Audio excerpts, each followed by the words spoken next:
Hi hello good morning. నిన్న match చూసే ఉంటారు, RR versus RCB afternoon match. And ఈ మ్యాచ్ రివ్యూ, అండ్ నిన్న నైట్ జరిగిన మ్యాచ్ రివ్యూ, ఈరోజు జరగబోయే మ్యాచ్ ప్రివ్యూ, ఈ వీడియోలో మాట్లాడుకుందాం. ఫస్ట్ వచ్చేసి ఆర్ఆర్ వర్సెస్ ఆర్సీబీ. నిన్న మనం చూసాం ఆఫ్టర్నూన్ మ్యాచ్. ఇది పిచ్ కొంచెం స్లో ఉంటుంది, ఫస్ట్ బ్యాటింగ్ వాళ్ళకి అడ్వాంటేజ్ అవుతుంది అనుకున్నాం. బట్ ఈవినింగ్ టైంకి పిచ్ చాలా స్లో అయిపోయింది. అది ఆర్సీబీకి చాలా అడ్వాంటేజ్ అయింది. టాస్ గెలిచి సెకండ్ బ్యాటింగే తీసుకున్నారు ఆర్సీబీ.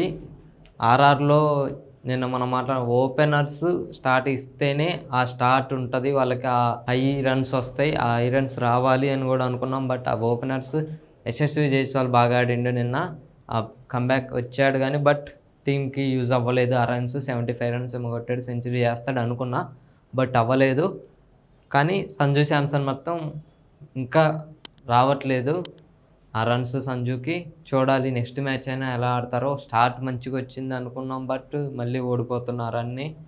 నిన్న ఆఫ్టర్నూన్ మ్యాచ్ కూడా ఓడిపోయారు. దాంట్లో హైలైట్ ఏంటంటే ఆర్సీబీ బ్యాటింగ్ బాగా చేశారు. సాల్ట్ ఫస్ట్ ఓవర్ కొంచెం స్లో అన్న తర్వాత అగ్రెసివ్గా ఆడిండు.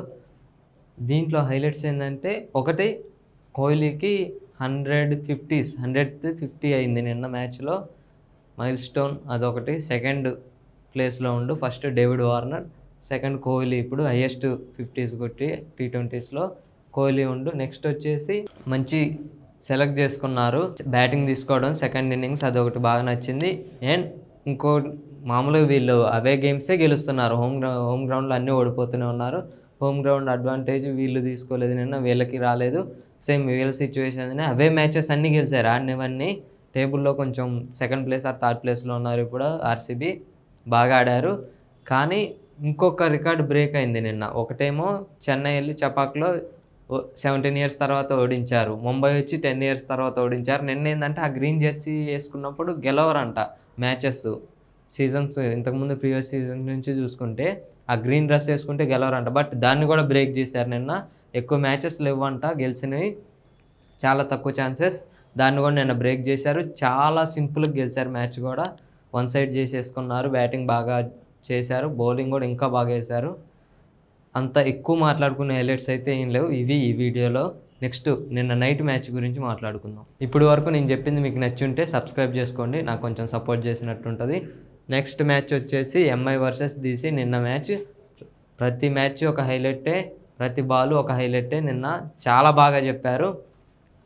అసలు నిన్న మనం అనుకున్న ఎంఐ గెలిచే ఛాన్సెస్ ఎక్కువ ఉన్నాయి, వాళ్ళకి ఓడిపోయి వస్తున్నారు కాబట్టి గెలవాలి, ఇంపార్టెంట్ మ్యాచ్. గెలిస్తేనే ఆ టేబుల్ డౌన్లో ఉన్న వాళ్ళు గెలిస్తేనే ఆ అగ్రెసివ్ టోర్నమెంట్ మనం చూడగలుగుతామని అదే జరిగింది.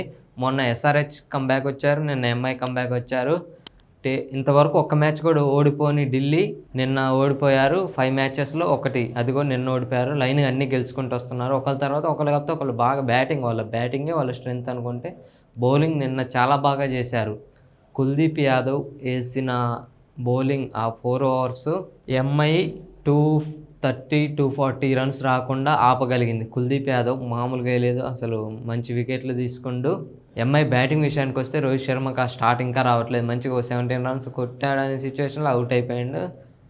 రాయల్ రికల్టన్ మంచి ఫస్ట్ ఇంతకుముందు ఒక మ్యాచ్ 60 runs అలా కొట్టిండు. నిన్న కూడా బాగా ఆడిండు. రాయల్ రికల్టన్ స్టార్ట్ ఇచ్చిండు పవర్ ప్లేలో. సూర్య వచ్చి ఫస్ట్ బాల్ 4, నెక్స్ట్ సూర్య తర్వాత కొంచెం స్లో అయ్యిండు. తిలక్ వచ్చిండు, మళ్ళీ వికెట్ పడ్డ తర్వాత తిలక్ వచ్చి ఆ తిలక్ స్టార్ట్ చేసిండు. ఆ పవర్ చూపించిండు. ఇంతకుముందు మ్యాచ్లో ఎలా అయితే 26 balls 50, సేమ్ నిన్న మ్యాచ్లో 26 balls 50. ఇందులో హైలైట్ ఏంటంటే తిలక్ వర్మ ఎంఐకి హాఫ్ సెంచరీ ప్లస్ కొట్టిన ప్రతి మ్యాచ్ ఓడిపోయారంట. ఇంతవరకు ఒక్క మ్యాచ్ కూడా గెలవలేదంట, కానీ నిన్న మ్యాచ్ గెలిచారు ఎంఐ. ఇది హైలైట్. నెక్స్ట్ ఇంకో హైలైట్ ఏంటంటే 200+ ఎంఐ కొడితే ఇంతవరకు ఒక్క మ్యాచ్ కూడా డిఫెండ్ చేసుకున్నారంట. ప్రతి చేజింగ్ టీంని ఎప్పుడైనా ఓడించారంట. 15 సార్లు 15 times 200+ కొట్టి దాన్ని డిఫెండ్ చేసుకున్నారు. ఒక్క మ్యాచ్ కూడా ఓడిపోలేదంట. ఆ రికార్డ్ అలాగే కొనసాగుతుంది. నిన్న జరిగింది అది కూడా. బౌలింగ్ విషయానికి వస్తే ఇందులో శాంట్నర్ బాగా వేసిండు. ఒక బాల్ కరుణ్ నాయర్ అసలు ఢిల్లీ ఫస్ట్ బాల్కు ఫస్ట్ వికెట్ పడ్డది.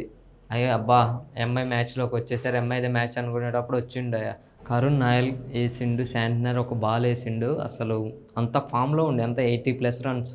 కరుణ్ నాయర్ స్టోరీ అసలు ఒక జెర్సీ మూవీ చూస్తే ఆ హీరో స్టోరీ ఎలా ఉంటది as it is same story.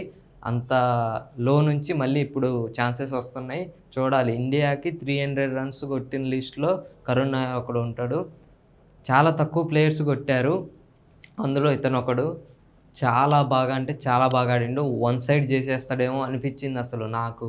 Match చూస్తున్నంత సేపు ప్రతి బాలు హైలైటే. అంత బాగా ఆడిండు నిన్న మ్యాచ్ మాత్రం. ఆ శాంట్నర్ ఆ వికెట్ తీశాక మళ్ళీ కమ్‌బ్యాక్ వచ్చారు. చాలా బాగా ఎంఐ. ఆ తర్వాత నెక్స్ట్ బాల్ చేంజ్ చేశారు. మళ్ళీ అక్కడి నుంచి స్టార్ట్ అయింది మ్యాచ్ ఇంగ. వికెట్లు ఒకటి తర్వాత ఒకటి. ఇందులో ఇంపాక్ట్ ప్లేయర్ కరుణ్ నాయర్ చేసిన ఇంపాక్ట్ ఎంతుందో, ఇందులో ఇంపాక్ట్ ప్లేయర్‌కొచ్చిన కరణ్ శర్మ మామూలుగా వేయలేదు బౌలింగ్. 3 వికెట్స్ 40 సంథింగ్ 36 రన్స్‌ది ఇచ్చిండు. బట్ 3 వికెట్స్ ఇంపార్టెంట్ వికెట్ తీసుకుండు. ఎందుకంటే వాళ్ళ బ్యాటింగ్ మనకు తెలుసు ఢిల్లీలో ఎంత పెద్ద బ్యాటింగ్ ఉంది. 9 వరకు బ్యాటింగ్ చేసే ఎబిలిటీ ఉంది. అశుతోష్ శర్మ మనం ఫస్ట్ మ్యాచే చూసాం. అశుతోష్ శర్మ ఎలాంటి ఇన్నింగ్స్ ఆడగలిగిండో. నెక్స్ట్ అందులో వాళ్ళకి హోమ్ గ్రౌండ్ అడ్వాంటేజ్ కాబట్టి గెలుస్తారేమో అనే సిచ్యువేషన్‌లో మంచి కమ్‌బ్యాకు. ఎంఐ నిన్న మ్యాచ్‌కి కమ్‌బ్యాకు, వికెట్ అండ్ మొత్తం టోర్నమెంట్‌కి కూడా కమ్‌బ్యాక్. మొన్న ఎస్ఆర్‌హెచ్ గెలిసింది. నిన్న ఎంఐ గెలిసింది. చూడాలి. మంచిగా ఆడి ప్లే ఆఫ్స్‌కి వెళ్ళాలనుకుంటున్నాం. నిన్న మనం మాట్లాడుకున్నట్టే వీళ్ళకి ఆ హోమ్ గ్రౌండ్ అడ్వాంటేజ్ లేదు. అదే నిన్న కూడా జరిగింది. ఇది నిన్న night match review. Next match preview మాట్లాడుకుందాం. నెక్స్ట్ మ్యాచ్ వచ్చేసి గురు శిష్యులు ఇద్దరు.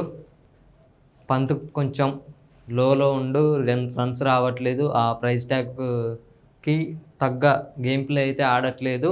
బట్ మ్యాచెస్ గెలుస్తున్నారు కాబట్టి ఆ ప్రెషర్ ఉండదని నేను అనుకుంటున్నా. ఎలా అయినా ఒక ప్లేయర్‌గా తనకు రన్స్ లేకపోతే తన లోలో ఉంటాడు. ఓనర్స్ నుంచి ప్రెషర్ లేకపోయినా తనకి ఆ ప్రెషర్ ఉంటది. నాకు తెలిసి ఈ మ్యాచ్ అయినా ఆడాలి అని నేను అనుకుంటున్నా. పురాణ్ అయితే మంచి ఫామ్‌లో ఉండు. Orange cap. వాళ్ళ ఓపెనర్స్ అందరూ మహర్షి అయినా చాలా బాగా ఆడుతున్నారు. ఓపెనర్స్ అయితే అస్సలు పీక్స్ వాళ్ళ ప్లేయింగు. లాస్ట్ మ్యాచ్ కూడా అంత బ్యాటింగ్ చేయలేదు. ఓపెనర్‌గా వచ్చినా అంత ఇంపాక్ట్ ఏం చూపియలేకపోయాడు లక్నో కెప్టెన్ రిషబ్ పంత్. చూడాలి మరి. ఇటువైపు చూసుకుంటే వీళ్ళు అసలు చాలా అంటే చాలా స్లోగా ఆడుతున్నారు. మనం ఫస్ట్ మ్యాచ్ నుంచి చెప్తున్నాం. ఆ బ్యాటింగ్ వాళ్ళు చేంజ్ చేసుకోవాలి. వీళ్ళతో ఈరోజు ఆడేటప్పుడు అదే బ్యాటింగ్ ఆడితే వన్ సైడ్ అది. ఫస్ట్ ఇన్నింగ్స్‌లో వన్ సైడ్ అయిపోద్ది. చూడాలి. ఆ బ్యాటింగ్ ఆర్డర్ వాళ్ళు చేంజ్ చేసుకొని కొత్త ప్లేయర్‌లకి ఛాన్సెస్ ఇస్తే బాగుంటది. అగ్రెసివ్‌గా ఆడే ప్లేయర్లు చాలామంది ఉన్నారు. ఇంపాక్ట్ ప్లేయర్‌గా తీసుకొని వాళ్ళకి ఛాన్సెస్ ఇవ్వడం మంచిది. ధోని కెప్టెన్సీ మరి ఏమన్నా మిరాకిల్స్ జరుగుతాయా? లాస్ట్ మ్యాచ్ అయితే ఏం జరగలేదు. ఈ మ్యాచ్ అయినా ఆ మిరాకిల్ చేసి ఎంఐ, ఎస్ఆర్‌హెచ్ లాగా వీళ్ళు ఇంకొక విన్ తీసుకుంటారో లేదో చూద్దాం. వీళ్ళైతే ఫామ్‌లో ఉన్నారు. అసలు ఏం చెప్పాల్సిన అవసరం లేదు. ఒక రిషబ్ పంత్ రన్స్ కొట్టాలని నేను అనుకుంటున్నా. ఈ మ్యాచ్ ఎలా జరిగిద్దో చూద్దాం ఈరోజు. రేపు దీని రివ్యూ మాట్లాడుకుందాం.